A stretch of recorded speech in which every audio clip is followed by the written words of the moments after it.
काल भैरव की कहानी। शिव पुराण में काल भैरव की कहानी का जिक्र है। शिव पुराण के अनुसार कृष्ण पक्ष की अष्टमी तिथि को काल भैरव का जन्म हुआ था। मान्यता है कि काल भैरव का व्रत रखने से उपासक की सभी मनोकामनाएं पूरी हो जाती हैं और साथ साथ जादू टोना और तंत्र मंत्र का भय भी समाप्त यानी खत्म हो जाता है।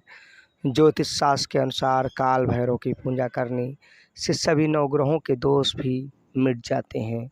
उनका शुभ प्रभाव जड़ से ही खत्म हो सकता है। अपने आप को श्रेष्ठ बताने के लिए अक्सर दूसरे को कमतर आका जाने लगता है। अपनी श्रेष्ठता सिद्ध करने की यह लड़ाई आज से नहीं बल्कि युगों युगों से चली आ रही है।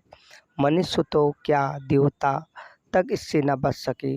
बहुत समय पहले की बात है। भगवान ब्रह्मा विष्णु और महेश यानी त्रिदेवों के बीच इस बात को लेकर विवाद हो गया कि उनमें से कौन श्रेष्ठ है। विवाद को सुलझाने के लिए समस्त देवी देवताओं की सभा बुलाई गई। सभी ने काफ़ी मंथन करने के पश्चात जो निष्कर्ष दिया उससे शिव और विष्णु तो सहमत हो गए, लेकिन ब्रह्मा जी संतुष्ट नहीं हुए। यहाँ तक कि भगवान शिव को अपमानित करने का भी प्रयास किया गया, जिससे भगवान शिव अत्यंत क्रोधित हो गए। भगवान शिव के इस भयंकर रूप से ही काल भैरव की उत्पत्ति हुई। सभा में उपस्थित समस्त देवी देवता शिव के इस रूप को देखकर थर्राने लगे, डर से कांपने लगे।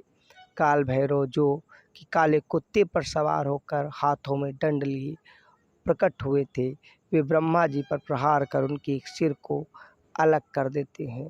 ब्रह्मा जी के पास केवल 4 सिर ही बचे थे, 4 सर ही बचे थे।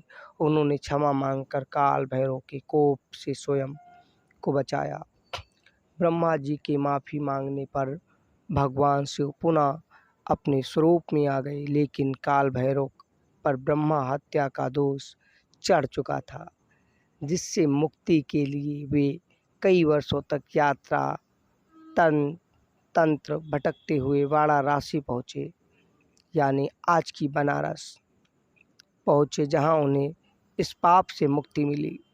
कुछ कथाओं में श्रेष्ठता की लड़ाई केवल ब्रह्मा शिव और भगवान विष्णु के बीच बताई जाती है, केवल ब्रह्मा और विष्णु के बीच बताई जाती है। भगवान काल भैरव को महाकालेश्वर दंडाधिपति भी कहा जाता है। वाराणसी में दंड से मुक्ति मिलने के कारण इन्हें दंडपानी भी कहा जाता है। काल भैरव की कहानी और काल भैरव द्वारा संकट को काटने की कई पुराणों में अलग अलग दंत कथाएँ मिलती हैं।